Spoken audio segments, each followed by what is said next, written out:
jalan kamati buah kasuwo tarik kapaya kumbuah. Kok dicajak itu sebenarnya suah karena ada dalam diri anak minang lamun lerut tua. Calia latihan datang tabang karimbo tibo di rimbo gitu buru babi. Kok dicalia dalam keadaan nyatu dan adek kok lampi mati. Nah, itu yang menjadi pertanyaan. Ini sebenarnya PR siapa yang mengantisipasi? Udang dulu pada andai lapor ini mama, lapor pemuda, lapor Rosmando. Nggak boleh macam pun. Kini nih mama Rosmando je pemuda duduk di kampung sama-sama dan kita biarkan itu. Oke. Sampai jalan dalam aku. Ya. Kopi Literasi.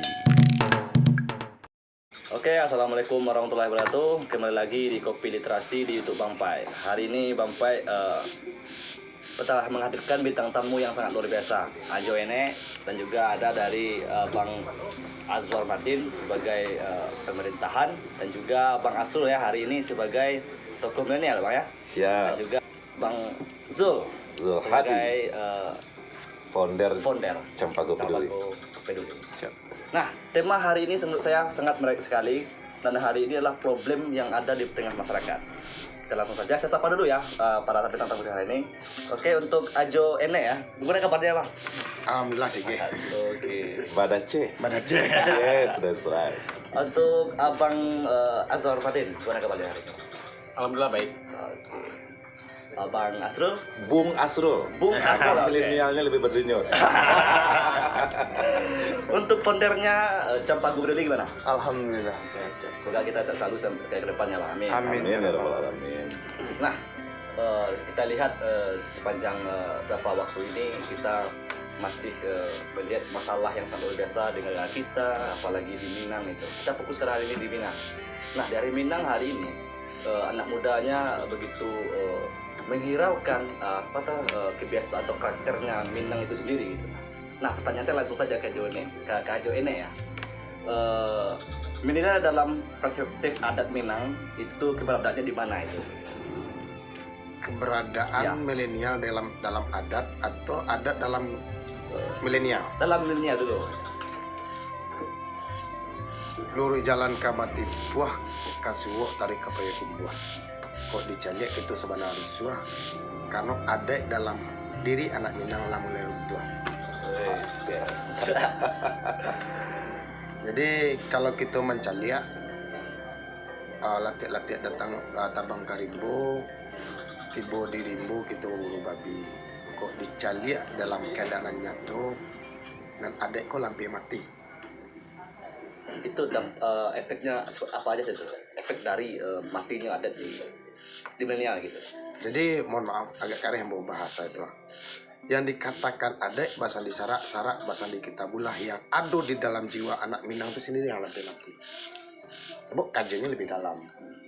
Kini lebih laku karate taekwondo daripada silat kampung. Padahal silat kampung kok lah minum dia sebelumnya, gitu kan? Setahuanmu gitu.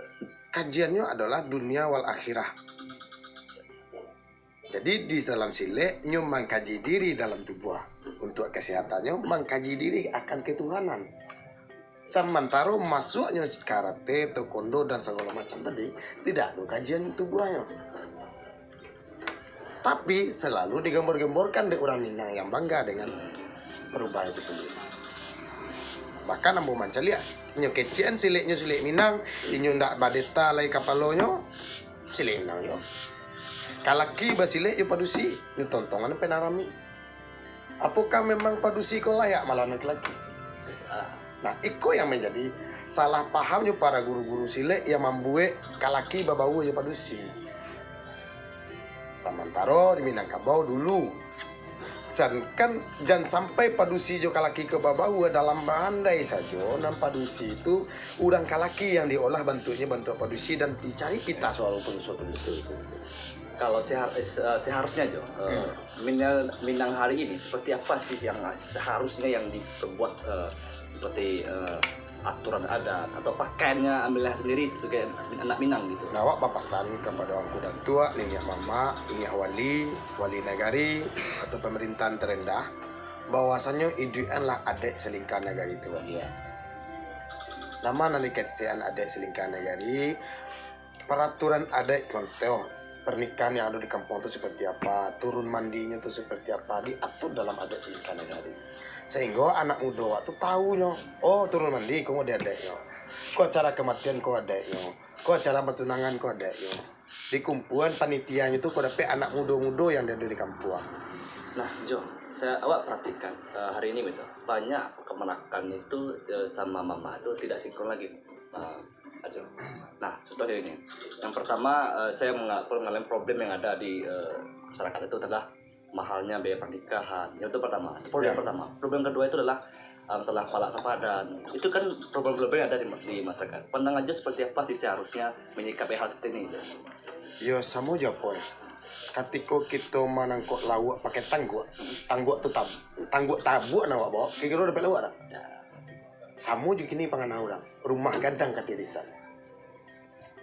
Bukan pertengkaran antara mama jo kemanakan tadi itu, karena panganannya ialah tabuk. Rumah gadang tu yang mati ni. Mayat tabu jo di tengah laman bapak lakukan. Jadi tu ndak walaki bapak dia. Makna secara hari kini juga macam lihat gadis itu anak lelaki itu ketika anak gadis yang lebih umur indak lelaki salah paham lah. Gadis itu anak lelaki itu banyak makna secara turunannya yang harus didalami. Nah Jo, ini lebih konkretnya Jo tentang mahalnya pernikahan di Minangkabau itu. Berarti bertanya. Sebenarnya nak mahal. Kalau wapi doman kadek piaman. Berarti adik piaman sama Minang ini perbedaan ya Jo? Iyo.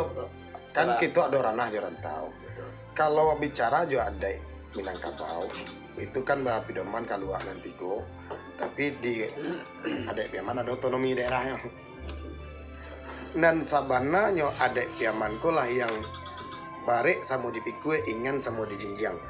Dan ambo sa pengetahuan ambo ketika barale anak daru nang kece orang kamanja pi nak dak marabulai maha, lu nado pusako nang tagade negara barale.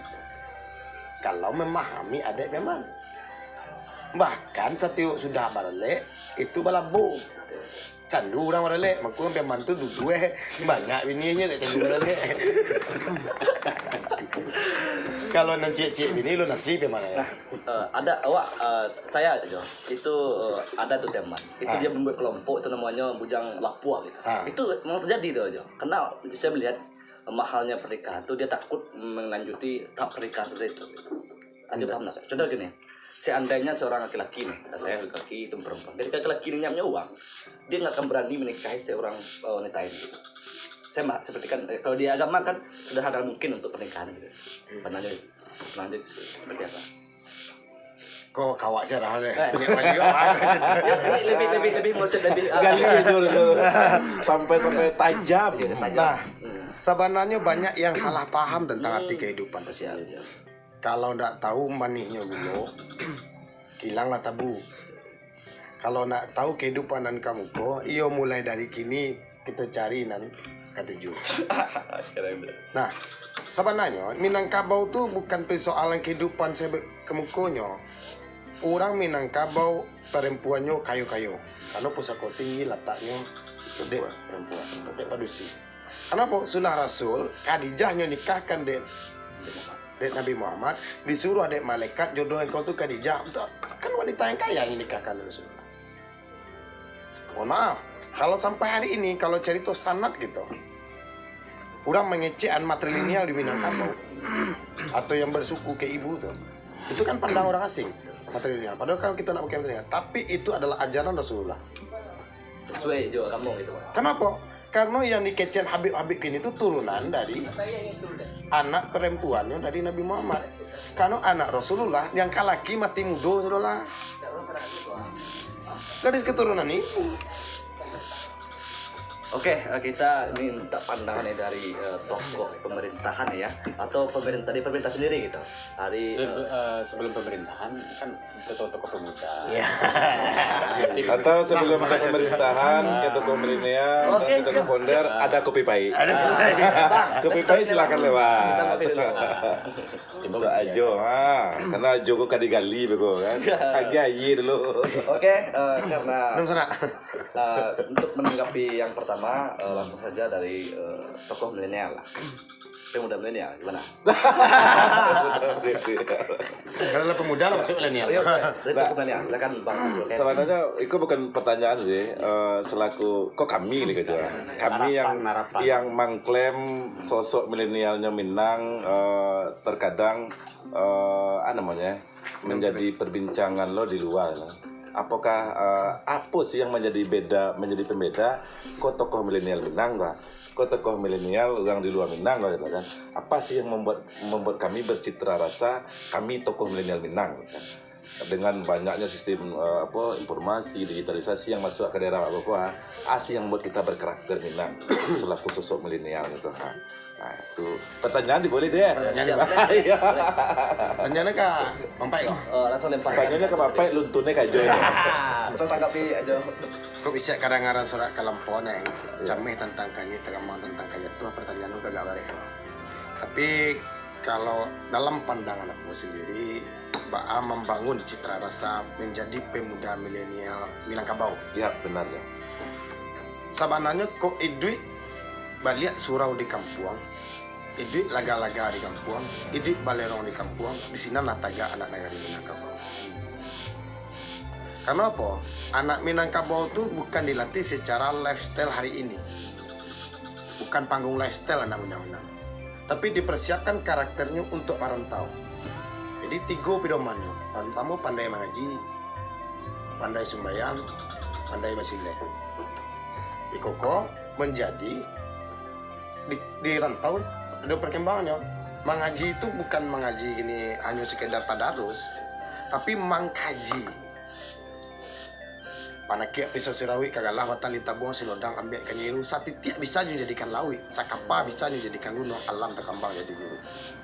Kok tagaknya di muka simpang orang tahu kok potensi bisnisnya udah kuat. Oh, betul. Itu yang pelajari. Karena antara lapau jo surau memiliki kaitan yang kuat. Kalau kini ndak, lapau jo surau itu punya pertentangan. Di lapau ini jaliannya bampu orang kami kini. Udang dulu baradai, lapor nenek mama, lapor pemuda, lapor orang Semando. Nggak boleh macam pun. Kini nenek mama, orang Semando je pemuda, duduk di kampung sama-sama. Dan kita biarkan itu. Oke. Sampai jalan dalam aku. Ya. Mohon maaf. Mungkin Nyak Wali tahu, Mbak Ambo. Di kampung sendiri Ambo nak mau duduk di lapor. Kan odeknya saya kampung. Pernah mau ngecek di surau. Kalau saya kempu aja oleh antara pemuda aja orang Semando di Lampau, Ambo mohon maaf, Ambo nak bisa duduk. Jo, apakah prinsip seperti itu masih relevan kita pertahanan dengan Minang kekinian, Jo? Ketek taraja-raja, gadang atau bawa-bawa, lah tua terubah tidak, kamati jadi perangai. Dan dikecekkan orang Minang tu punya tartik cuma jile, lelo juga karena piye cuma tabai. Sesungguhnya Rasulullah diutus ke muka bumi itu bukan hanya sekedar memerintahkan sholat. Minta sholat pula kudian. Yang kesempurnaannya adalah akhlakul karimah. Dalam adek itu nanti aja. Ketek langsung sawarai, gadang langsung pakai tuh tempat batanya jaleh yang gonggok Di ma kumpul orang Semando, di ma kumpul orang anak-anakan. Sabok cerita orang Semando, lah pasti cerita kamar. Pasti cerita susah. Cerita anak muda, bahannya nak gadang. Cerita nenek mama bakal menekan ya. Kalau kau berkumpul saudara, itu tak buka ada sih Allah. Nggak do sawah pematang lah. Kalau nak berkumpul bilangnya kau betul-betul pemikiran jauh. Tentu medianya kada yang membuatnya bisa saling menukar pikiran pusako, jo Semando dan lain pemuda, jo Semando nya. Kalau tukar pikiran tuh bukan di laptop. Ada balerong. Kalau kau cerita pamedek itu. Kalau cerita agama ada surau. Dia dek di balerong mencerita adek. Di surau kita cerita agama, di lapau kita cerita tergantung kehidupan kita. Nah, pola asuh Minangkabau itu sendiri, kalau Ambo perspektif Ambo yang memancal ya, Ambo pernah berdebat dengan beberapa orang yang memiliki keilmuan secara ilmu training lah namanya, yang belajar ke Amerika semacam. Ambo tantang dengan Minang, insya Allah alhamdulillah, lu kalah lo adinya. Secara ilmu diplomasi. Mohon maaf, jangan sampai tersinggung apa-apa Ambo, dosen-dosen Ambo akademisi. Ambo pernah bicara. Dulu hanya beberapa orang-orang Minangkabau yang kuliah ke luar negeri, Indonesia merdeka. Tapi hari kini banyak profesor yang ada di Minangkabau, jangan kan Indonesia merdeka. Sumatera Barat cecok ini. Nggak karuan. Mohon maaf, Mbak. Pemikir orang Minangkabau yang tajam itu memang ditunjukkan di masuk kemerdekaan. Hari ini bukan nggak tajam. Di seluruh unsur kubu partai itu orang Minang loh lah. Ini loh cakap sama ini. Artinya apa? Ketajaman orang Minangkabau alun hilang, alun luntur. Namun kita kehilangan marwah itu kenapa? Tidak adanya yang memanajemen. Tidak ada yang menghimpun. Berarti ketajaman kita dulu tuh karena faktor kelokalan Minang gitu lah dia kuat. Kearifan kita yang diajarkan, ketik terjaga gadang bola tua terima tidak. Karena kita lah diajar barada saja 3 bulan sabalun di kandungan mandi masih dalam kandungan bapak buruk bayi alah tasyo. Ini mama mencari kawan-kawannya kawan nikah di bawah dulu. Angka jadi orang Semando bisua. Angka bisua kan jadi ayah orang. Angka bisua kan jadi pemimpin, kan jadi nenek mama. Dia gialah itu adeknya kalau aku kacang malimbiang tampuruang lenggang-lenggokan bawa panurun kasuroso. Anak di pangku kemanakan dibimbing orang kampung dipatengangkan tenggang nagari jaminaso. Apa ayatnya dalam Quran? Jagalah dirimu, keluargamu, lingkunganmu dari api neraka. Jaleh, sair adat di sair agama. Tapi kalau kau nak diri dua, coba lah lihat tes. Dan Nyak Wali sampai tadi bahwasanya bilunya kamu kumpul antara orang Semando kalau di lapau itu nak do cerita cari ceritanya. Nak bampuk cik, kau nak bawa buru cik, cerita kau nak kalau le ceritanya saling maisi dah wah. Kau cerita politik nak jalan karuan. Dan mempergunjang orang yang kekurangan punya kekurangan. Tapi aku yakin, jujur, ikut perlu pengalaman pribadi itu. Kenapa ambo bisa hari ini di usia sekian puluh tahun, di usia 21 ambo lah mulai berkecimpung dengan dunia adat di Padang. Dasar ambo cuma pandai menyepik marapulai di kampung.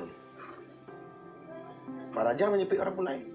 Di SMA tuh sempat awak dipatahan di beberapa kepala muda di karena badan ketek. Karena strategi orang preman melatih anak-anak tuh sebelum merantau diajar dia tuh ada. Ternyata bukannya awak bapak sambahan nih menyuruh orang makan, dah itu kajiannya. Tapi menurut Ajo diperbiarkan seperti ini aja nanti depannya seperti apa nih karakter orang Minang ini 10 tahun ke depan gitu. Kalau seperti ini terus gitu. guru mati kitab terpanggang kama bagi tempat badannya. Maaf. Aku sendiri kini menurun. Masuk paham baru. Awak mengeceknya lain negari sarang. Mohon maaf, piaman kalau merah buah gini celik di media. Kamu hanya membunuh main ladiang. Celik dia. Mama membunuh kawan-kawan pakai ladiang. Berarti kan soal kini model di daerah kota yang kan main ladiang menampak orang lah mulai takut ya. Karena dia tahu juga aturan. Tapi di kampungnya tahu juga. Tapi pakai darahnya tuh. Kenapa? Tanaman agama di kampung itu kini yang sangat-sangat tipis. Terima kasih. Selanjutnya, Kopi dulu. kopi pahit. Bang Asro, abang sebagai milenial lah, milenial menurut saya. Gimana sih pandang abang hari ini dan lihat anak muda ya terhadap pergerakan di Indonesia atau di Minang lah hari ini tentunya. Pandang abang. Ya, kalau dari kacamata abang lah melihat anak muda Minang, khususnya itu yang di Peman. Anak-anak muda Minang memang sih pada dasarnya hari ini bercampur dengan masuknya era milenial koko dengan teknologi yang cukup pasokan teknologi yang masuk cukup kadang ke kampung-kampung sehingga mudah mengakses teknologi, mudah mengakses Facebook, YouTube, Instagram yang seluruhnya itu kaya akan berbagai jenis macam informasi, baik itu informasi yang dari Eropa, dari Amerika, dari Papua, dari segala macam kan, yang itu membuat terjadinya proses pengkawinan banyak pemikiran. Nah, artinya di situ aja, perlu juga melakukan penguatan karakter.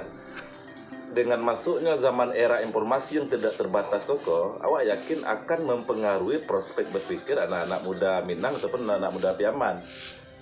Nah, yang kita takutkan tuh mereka nantinya tuh bingung dalam bentuk menyimpulkan mereka mau pakaian apa sih.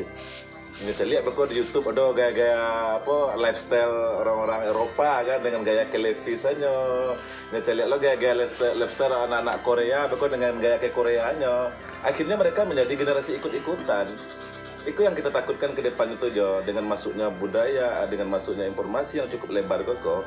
Generasi awak malah ndak beridentitas kita takutkan. Kalaupun beridentitas, mereka bersanatnya kepada informasi yang mereka terima melalui media sosial dan Facebook dan YouTube lain-lainnya. Nah ini yang mestinya kita antisipasi. Nah itu yang menjadi pertanyaan. Ini sebenarnya PR siapa yang mengantisipasi? Apakah PR-nya Nini Mama yang belum begitu kuat memberikan pengaruh terhadap keponakannya, ataupun mungkin pemerintahan nagari yang berhadapan langsung dengan masyarakatnya belum menghadirkan nuansa-nuansa program pemerintahan yang di bidang seni dan budaya gitu kan. Hari ini kita lihat anak muda kita belum sampai pada titik kesimpulan apa sih pakaian saya yang sesungguhnya gitu, yang mencerminkan dia Minang. Yang pasti hari ini anak muda baik di Piaman pun ini anak muda. Meskipun gaya lifestyle-nya Korea, gaya lifestyle-nya kiblatnya Amerika, lifestyle-nya gayanya Rusia, yang pentingnya anak muda dan nyo dalam keadaan nyo bebas free memilih pola-polanya gitu kan. Kopi Literasi.